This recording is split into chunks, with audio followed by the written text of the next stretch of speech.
বিসমিল্লাহির রহমানির রহিম। হে সমস্ত জগতবাসী, আজ আপনাদের সামনে একটি আলোচনা নিয়ে আসলাম। অবশ্যই গুরুত্বপূর্ণ, অনেক মানুষের জন্য এই আলোচনাটি অনেক গুরুত্বপূর্ণ। এই আলোচনাটি অবশ্যই খেয়াল করে শুনবেন এবং এই নিয়মটা পালন করবেন ইনশাল্লাহ। কোরআনী মতে আপনি যদি খারাপ স্বপ্নে দেখে থাকেন, অনেক মানুষ আছে স্বপ্নে অনেক খারাপ কিছু স্বপ্নে দেখে সে হাঁপিয়ে ওঠে এবং অনেক সময় স্বপ্ন দেখে কান্নাকাটিও করে। আবার কেউ আছে স্বপ্ন দেখে এমন কিছু ভয়ঙ্কর বিকট কিছু দেখার পরে চিৎকার দিয়ে ঘুম থেকে ওঠে এবং ঘরের সবাই গিয়ে বলছে কি হয়েছে। তখন বলে কিরে, আমি এগুলো কি দেখলাম। আচ্ছা, এরপরে আবার এরকম স্বপ্ন দেখে যে সে খারাপ নারীর কাছে যাচ্ছে, খারাপ কিছু করছে, খারাপ কিছু, কিন্তু বাস্তবত লোকটা অত খারাপ নয়, কিন্তু সেই স্বপ্নে এগুলো দেখে। তাহলে দেখেন, আল্লাহ কিন্তু কোরআনে একটি কথা বলেছে যে দেখো, মানুষ শয়তান এবং জিন শয়তান হতে তোমরা বিরত থাকো। এই শয়তান তোমাদের পূর্বপুরুষদেরকেও ধ্বংস করে আসছে। তাহলে মানুষ শয়তানও একটা সংসার ফ্যামিলি, একজন মানুষকে ধ্বংস করতে পারে। এবং দেখা যায় যে জিন শয়তানের মধ্যে থেকেও যে মানুষকে অসওয়াসা দেয় এবং মানুষকে ধোঁকা দেয়, মানুষকে স্বপ্নের মধ্যে অনেক কিছু খাওয়ায় এবং স্বপ্নের মধ্যে অনেক কিছু ধোঁকা দিয়ে থাকে। তাই আজকের যে আলোচনাটি এনেছি, সেই আলোচনাটি যে খারাপ স্বপ্ন থেকে বাঁচার আমল, খারাপ স্বপ্ন থেকে যে বাঁচার আমল, যে আলোচনাটি অবশ্যই খেয়াল করে শুনবেন। দেখুন, খারাপ স্বপ্ন ও শয়তানের অসওয়াসা থেকে বাঁচার জন্য শয়নের সময় যখন আপনি ঘুমাতে যাবেন, তখন আপনি এই আমলটি করবেন। প্রথমত সূরা নাস 3 বার এবং সূরা ফালাক 3 বার এবং আয়াতুল কুরসি 3 বার পাঠ করবেন। ইনশাআল্লাহ আল্লাহর রহমতে আপনার যে খারাপ স্বপ্নগুলো আসে এগুলো বন্ধ হবে। এরপরেও যদি দেখা যায় বন্ধ হচ্ছে না, তখন আপনি কি করবেন?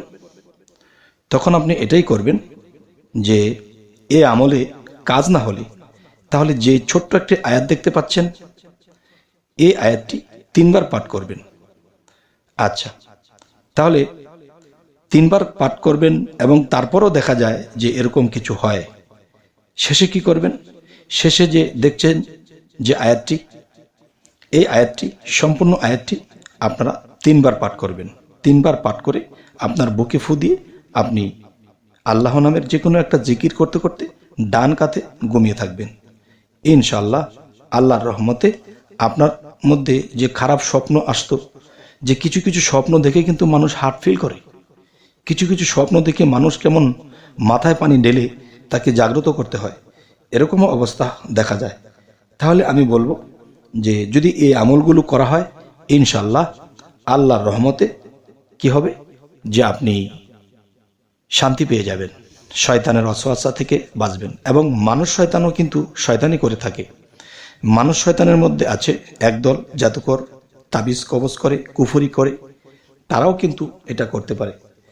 তবে আমরা যদি আল্লাহর এই সূরার সহযোগিতা নেই, তাহলে আল্লাহ আমাদেরকে অবশ্যই ভালো রাখবেন এবং আমরা ভালো থাকতে পারবো। আচ্ছা, এরপরে আরেকটু সহজ পদ্ধতিতে যদি আমরা যাই, তাহলে দেখা গেছে যে আপনারা সূরা বাকারার শেষের 3 আয়াত পড়বেন। সূরা বাকারার শেষের 3 আয়াত পরেও বুকে ফুঁক দিবেন। ইনশাআল্লাহ শয়তান, সে জিন শয়তান হোক বা মানুষ শয়তান হোক, কখনোই আপনার ধারে কাছে আর আসতে পারবে না।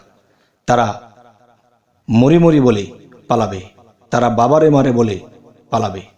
যে আল্লাহর কোরআনের সূরার মধ্যে এত শক্তি, এত পাওয়ার আল্লাহ দিয়ে রেখেছে। তবে এই পাওয়ার তখনই কাজ করে যখন মানুষ পূর্ণ বিশ্বাস করে। বিশ্বাস বিহনে হবে না আর জীবনে। তবে অবশ্যই বিশ্বাসীদের জন্য আল্লাহ অবশ্যই সাহায্য করে থাকে। আর যারা মনের মধ্যে দ্বিধাদ্বন্দ্ব রাখবে, এটা করলে কি হবে, ওটা করলে কি হবে, ওটা করলে কি হবে, তখনই আল্লাহ এদের কাছ থেকে বহু দূরে থাকে। তখন এরা আল্লাহর কাছে একটা ঘৃণার পাত্র হয়। তাই আমি বলবো অবশ্যই আল্লাহর এই আইন আমরা মেনে যাব। তবে আমাদের এই চ্যানেলের আলোচনা যদি আপনাদের ভালো লাগে, অবশ্যই সাবস্ক্রাইব করে রাখুন, পরবর্তীতে যেন আপনাদেরকে ভালো ভালো আলোচনা এনে দিতে পারি। তো সকলে ভালো থাকবেন। আল্লাহ হাফিজ।